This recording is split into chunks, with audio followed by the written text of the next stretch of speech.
Hồng Vân và Quốc Thuận. xin chào mừng quý vị đã đến với chương trình Vợ Chồng Show. Em thì bị bệnh thích gái xinh. Em chảnh nên em không gặp, hơi ít tóc với cả đầu thì hơi hói. Nhưng mà từ khi mà có bạn gái em vào là mẹ em đi luôn. Kính thưa quý vị, và ngay bây giờ thì xin mời quý vị hãy dành một tràng pháo tay để cùng gặp gỡ với cặp vợ chồng đầu tiên.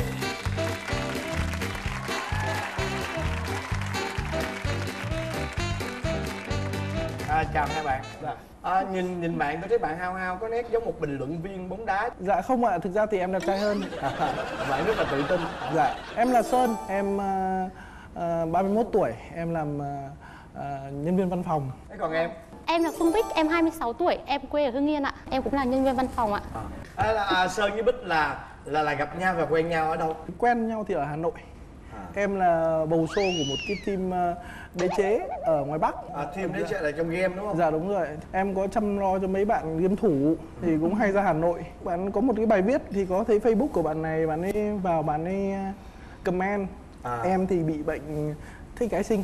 Thế là em phải ép và em làm quen nói chuyện với fan hâm mộ. Thực ra thì cái ép Facebook làm quen nói chuyện với anh Sơn thì là người yêu cũ của em chứ không phải là em. Người yêu cũ của em với anh Sơn thì cũng có nói chuyện chat Facebook bằng cái Facebook của em. Sau đó là em với cả anh Sơn là người nói chuyện. Thì sau bọn em cũng nói chuyện khoảng được gần 1 năm, là trong cái 1 năm đó thì anh ấy cũng thường xuyên ra Hà Nội thì cũng hẹn hò rồi gặp em mấy lần, nhưng mà em chảnh nên em không gặp. Thì cũng có một lần nữa là thấy rủ dê nhiều quá nên là em rủ bạn em đi gặp anh ấy. Buổi đầu tiên gặp nhau thì em đi với bạn thì em cũng chẳng ấn tượng gì anh mấy đâu. Thực ra thì thấy anh cũng vui tính thôi, chứ cũng hơi ít tóc với cả đầu thì hơi hói thì cũng thấy vui vẻ, nói chuyện rất là vui vẻ. Thì buổi đầu tiên gặp nhau thì như thế, rồi bọn em có gặp thêm vài lần nữa. Đến lần thứ mấy thì bắt đầu mới có ấn tượng với bạn này? Chắc phải đến 3-4 lần ạ. Nhưng mà bạn này thì gặp bạn này ấn tượng liền không? Em ấn tượng nhất là lúc mà em mời đi ăn sushi ấy, thì bạn là sinh viên, bạn không biết sushi là cái gì. Nhưng mà đến khi đi ăn sushi thì bạn kêu rau, còn rau thì đắt hơn sushi. Thì là anh cứ kê chê em nói đúng là nhà quê. Sau đó thì buổi tối bọn em có gặp nhau thêm ở cái quán trà đá. Tối nói chuyện thì cũng thấy có ấn tượng hơn, với cả có một chút tình cảm gì đó với anh ấy nữa. Sơn hồi nãy Sơn giới thiệu là Sơn là ở đâu? Dạ, em sinh ra ở Hải Phòng. Nhưng mà 17 tuổi thì em vào trong Sài Gòn. Dạ. Vậy thì cái quá trình mà hai người yêu nhau chắc có lẽ là có khó khăn gì là bởi vì xa nhau. Xa nhau. Em thì cũng hay ra Hà Nội chơi. Nhưng mà xa thì vẫn là xa. Có nhiều cái vấn đề lắm, nhưng mà có lẽ là em thì không nhiều lắm, tại vì em cũng khá là bận với công việc. Cái đội game của em cũng phải chăm lo nữa, bên cạnh chăm lo bạn gái. Trong cái khoảng thời gian yêu xa thì cứ 1 tháng cũng lại tranh thủ ra chơi game rồi gặp bạn gái, thăm bạn gái một lần. Khoảng được 4-5 tháng thì em tốt nghiệp, em quyết định vào Sài Gòn làm việc thì anh có về nhà em xin phép bố mẹ em. Sau khi mà bố mẹ đồng ý cho em vào Sài Gòn làm việc thì em ở nhà anh ấy. Hai đứa bắt đầu kiểu như là Cũng thử. Vâng, đấy thì cũng có bắt đầu em biết thêm một số những cái thông tin về anh ấy. Rất là bừa bộn rồi ham mê game quá. Mà trước khi yêu thì anh giới thiệu anh ở một mình, nên là cái gì anh cũng biết. Em đến nhà cũng 2-3 lần thì thấy nhà cửa đó rất là sạch sẽ gọn gàng, ngăn nắp. Thế xong khi vào mà hai đứa ở với nhau thì anh ấy bắt đầu quần áo bừa bãi, rồi là điện tử thì chơi từ sáng đến tối cũng được. Nhưng mà tại vì hồi trước em nói ấy, là em biết chứ không phải bảo em làm. Nó khác nhau, tại vì vợ em thì tự suy diễn rằng là làm luôn. Cái này là cái sai là của vợ em chứ không phải tại em. nhưng mà cái quyết định mà em về nhà của bạn này ở á, dạ, thì em có đắn đo hoặc là em có phải hỏi ý kiến mẹ không? Lúc đầu cũng đắn đo lắm, xong là cũng bảo là thôi hay là ở chờ cưới xong rồi vào. Nhưng mà em thì em vẫn muốn là vào trước để kiểu như là thử xem cái hai đứa có hợp với nhau, thật sự là có đi đến được với nhau không. Dạ vâng, lâu dài không ạ? Nhưng mà bên gia đình em thì nghĩ thế nào về cái quyết định đó? Là nhà em thì sợ em ế, nên là bất kỳ đối tượng nào mà vào được đến nhà em là gia đình em rất là hạnh phúc rồi. Vô cùng sung sướng. Dạ, đúng rồi. Thực ra không phải em ở một mình mà thỉnh thoảng là mẹ em vẫn qua nhà chơi. Nhưng mà từ khi mà có bạn gái em vào là mẹ em đi luôn. Mừng quá vì có người vô nó quan. Dạ, thì để hai đứa nó tự lo cho nhau xem nó thế nào. Lúc mà tụi em sống thử á, Dạ. lúc đó em vui không? Dạ cũng vui ạ. Anh ấy là vẫn giống như là lúc mình đang yêu không? Dạ anh có cũng như là đang yêu, cũng quan tâm, rồi vào đây anh đưa em đi chơi rất là nhiều thứ. Nhưng mà bọn em cũng xảy ra rất là nhiều mâu thuẫn ở trong cái quá trình mà ở với nhau. Thì cái căng thẳng nhất mà hai đứa bọn em đó là trong một cái lần mẹ chồng em bây giờ có về nhà ăn cơm, thì bà thì rất hay tiết kiệm nên là hay ăn cơm nguội. Từ anh ấy nói rất là nhiều lần rồi, nhưng mẹ cứ ăn cơm nguội thôi. Xong mà bữa một căng thẳng quá, trong một bữa ăn thì anh ấy nói mẹ không nghe, anh mới cầm cái bát cơm anh ném ra ngoài, rồi mẹ khóc. Xong mẹ nói là anh hư như này kia. Thế là em rất là thương bà, em cũng khóc theo bà. Xong em mới bực quá, em mới đi vào phòng, em đóng sầm cửa lại, em không nói năng gì cả. Và trong cái lúc đó thì em nghĩ rằng anh ấy thật là thô lỗ, rồi anh ấy hành động như thế là không tôn trọng mẹ. Rồi những cái chuyện xảy ra mâu thuẫn hai đứa là anh ấy chơi game bừa bãi linh tinh. Rồi em quyết định cất bật ba lô hành lý hết, và em định mai em sẽ về ra Hà Nội. Xong rồi sáng hôm sau thì em cũng nguôi giận rồi, thì em lại đi làm bình thường. Nhưng mà không ngờ anh ấy đi vào phòng em, anh ấy thấy ba lô của em, rồi anh ấy lại alo gọi điện về mách phụ huynh bố mẹ em ở quê. Thực tế là em có hơi hư với mẹ em, nhưng mà cái chuyện đấy là chuyện của em với mẹ em. Tự nhiên lúc đấy bạn gái em tự nhiên lại giận dỗi mà rất là căng thẳng, xin lỗi đã không nghe rồi, lại còn sáng hôm sau bước vào phòng, tại vì bọn em vẫn ở hai phòng khác nhau, thì thấy là đồ là dọn xong hết rồi. Thì em cảm thấy rằng là thực ra là nó không bền vững gì cả. Làm gì mà một cái chuyện bé xíu mà giận dỗi đến mức mà đi về quê luôn. Nên là em mới điện về quê, em nói chuyện với bố của vợ em bây giờ. Thì bố bạn ấy có gọi cho bạn ấy. Vâng. Nội dung là cháu không chịu được con của bác nữa hay là hay giận dỗi rồi thôi Bích thích về thì Bích về, cháu không giữ Bích nữa hay kia. Thì bố em cũng gọi cho em, thì hai đứa có chuyện gì mà sao thấy thằng Sơn nó gọi điện, nó có vẻ là bực bội, rồi nó cũng khóc, rồi vừa khóc vừa nói, bảo là hai đứa không, thôi nếu mà không ở được với nhau mà căng thẳng quá thì thôi đi về với bố mẹ. Lúc mà bố em cũng rất là thương em phải vào đây mà một mình thân con gái không có ai ấy, thì bố mẹ em cũng tưởng là có chuyện to mà đến mức như thế, thì bảo em là thôi nếu mà không cảm thấy hai con không ở nhau thì con về đây với bố mẹ. Thì em cũng động viên là thực ra là bọn con cãi nhau thôi chứ hôm nay bọn con làm lành rồi. Thì em động viên bố em để bố em đỡ lo lắng, không mọi người ở quê lại lo. Sau khi nói chuyện bố em xong thì em gọi là cái cơn bực của em nó nổi lên, bởi vì có chuyện thế anh cũng đi mách bố em như vậy, làm bố mẹ em lo lắng. Em đi về nhà, em cứ thẳng vào phòng, em xách bao em lô, em kéo đi đến cổng thì anh ấy chạy ra, anh ấy ôm em, anh ấy xin lỗi rồi anh thế này kia. Thì lúc ấy là em thì cũng nguôi giận, thế là thôi hai đứa làm lành. Cái vụ đấy là cái vụ căng thẳng nhất ạ. đó là trước hôn nhân Đúng rồi, dạ. Rồi cũng y như vậy nhưng sau hôn nhân Hứa hẹn là sau hôn nhân sẽ thay đổi những cái gì mà chưa hài lòng với nhau. có thay đổi không hay Dạ. là cái mức độ nặng hơn? Mức độ nặng hơn chị ạ.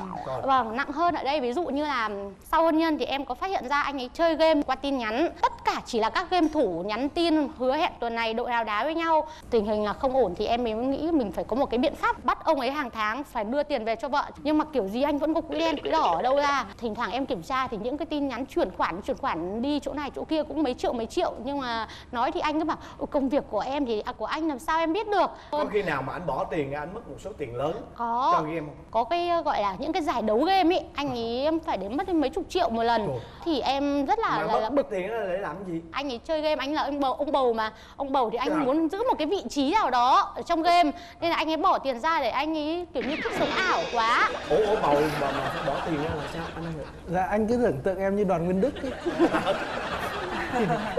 Bỏ tiền ra cho thi đấu đúng không? Dạ đúng rồi, thì thi đấu thì thực ra thì các cái đội chơi thi đấu với nhau thắng thì có thưởng. Chỉ Mà thế thường thôi. thì thưởng cho game thủ thôi, không ai thưởng cho ông bầu.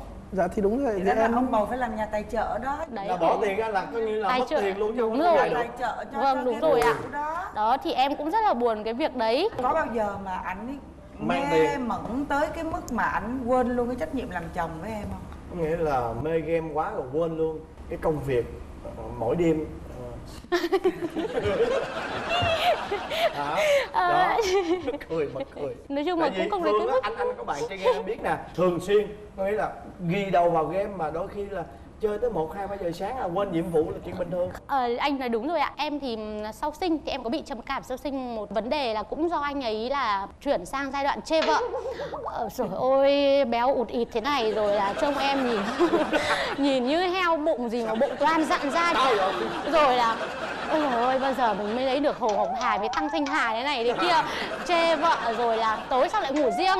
Bởi vì anh ấy cứ đổi cho tính chất công việc. Anh thì khách hàng là người nước ngoài, nó là múi giờ ấy chị, nên là tối anh hay chat đêm. Thì hôm nay em giận quá, em vào phòng em khóc. Em nhắn tin là thôi anh cảm thấy mà anh có những cái đam mê mà hơn cả vợ con thì thôi, từ nay anh cứ sống cái cuộc sống tự do của anh. Muốn chúng ta cảm thấy không hợp nhau nữa thì thôi, bây giờ tạm thời ly thân, mai mốt không ở được với nhau thì ly hôn sau. Trời ơi, giận để chỉ mong anh nhắn tin lại là ô anh xin lỗi mày này kia, giải thích từ lúc không hồi âm gì hết. Tại vợ em thì rất là dễ giận, nhưng mà rất là dễ để hết giận. Thì tối hôm đấy thực ra thì em buồn ngủ quá, thì lúc mà đêm em thức dậy thì em thấy có tin nhắn, nhưng em nghĩ ôi giận mai hết giận mà kệ. Thế là sáng hôm sau thấy vẫn không hết giận, mặt nhìn hăm. Nhưng mà lúc đó là Sơn ở đâu? Em ở phòng bên cạnh ạ. Rồi sao? Thấy cái cửa nó vẫn cứ rầm. Mỗi lần giận là em cứ đi qua đi lại, em đóng cửa sầm một cái. Thì em nghĩ thôi chết rồi, tình hình dạo này mình không có đụng chạm vào vợ, có khi vợ lại nghĩ mình thế này thế nọ. Em hết sức là thông cảm cho vợ. Thế là em chạy vào em năn nỉ. Nhưng mà chị hỏi thật em nè, cái cảm giác của em như thế nào khi bạn thấy vợ em quá thay đổi sau khi sinh? Em nói với vợ em ụt ịt như heo ấy, em nói là đùa thôi. Chứ còn vợ em đối với trong mắt em ấy, thật sự lúc mà có bầu ấy, vợ em đi làm, em đi đón thì giống như một cái thiên thần hình quả bóng đang lăng xuống bên cạnh em. Đấy, em cảm thấy rất là lãng mạn. Tuyệt vời. Chẳng có ai mà mập như vợ em hết. Em bị được cái là tăng hơn 20 kg lên, nó hơi béo và sau thì nó bị giãn ra nhiều quá, nên là cứ mỗi lần là anh cứ chê em nên em rất là tự ái. Rồi cái đụng chạm vợ chồng hay là gì anh ấy cũng cảm giác như anh xa lánh, anh chê mình quá nên em cũng bị tủi thân. Em thì cũng hơi run thật. Bây giờ vợ mình đã bình thường đang nhỏ, mập lên thì tại vì cũng chỉ ôm thôi. Còn nếu mà đụng chạm vợ chồng thì anh cứ tưởng tượng nó có một cái gì đấy nó to nhưng mà nó lại dễ vỡ. Đấy, mong manh lắm. Thường á, có một số ông chồng họ nhìn những cái vết rạn á, ở bụng á, họ sợ. Em có sợ không? Em không sợ. Về nếu mà nói về các cái vết rạn ấy thì thực ra là em rất là áy náy vợ em. Thì vợ em phân công nhiệm vụ của em là mỗi tối massage 1 tiếng cho vợ em. Nhưng mà đợt đấy em cũng hơi bận chơi game nên là thường xuyên là vào trễ vợ em ngủ mất rồi khỏi massage. Dạ. Thế là lỗi của em xin nhận lỗi. Dạ. Bây giờ Bích muốn ông xã Bích thay đổi điều gì? Giúp vợ rồi có trách nhiệm với gia đình hơn. Còn Sơn? Em muốn vợ em tự lập hơn, ít giận hơn. Chị thấy nè, vợ chồng em á có một cái điều này á gọi là bổ sung cho nhau rất là hay ha. Chồng em á thì về nhan sắc á thì không sánh được với em, nhưng mà bù lại chồng em rất có duyên. Dạ. Chồng em rất là có duyên luôn. Nếu mà chị mà gặp cái người đàn ông mà kiểu như thế này á, là chị sẽ có ấn tượng ngay từ giờ phút đầu á. Đó. Và vợ em á thì lại sở hữu một cái nhan sắc quá là xinh xắn. Chị không biết lúc mà trước khi vợ em sanh á, vợ em đẹp như thế nào thì chị không biết nha, nhưng mà ngay bây giờ á, sau khi đã làm mẹ một con mà đã hết hồn rồi thì vợ em quá là xinh, quá là đẹp luôn. Dạ.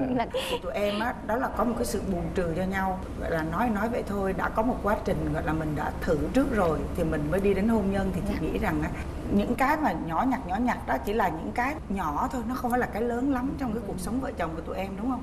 Thì cái lớn mình đã vượt qua rồi. Đã 2 lần mình định là mình xách bước ra đi, nhưng mà mình đã ở lại được rồi thì sẽ không bao giờ có lần thứ 3, đúng không? Tôi thì giữ đi. Dạ, cô vợ em giữ em biết mà. Em hay quá ha, nhưng mà vợ em á là chị nói thiệt em phải giữ đó nha, chị nói thiệt. Mà nếu muốn giữ thì trước tiên là em phải thay đổi bớt cái game kia, bỏ tài trợ đi. Thứ hai nữa là thay vì mình quan tâm game nhiều quá, mình quan tâm vợ mình một cách nồng nhiệt nhiệt tâm hơn nữa. Đúng không? Em cảm ơn ạ. Cảm ơn. Vâng, cảm ơn chị.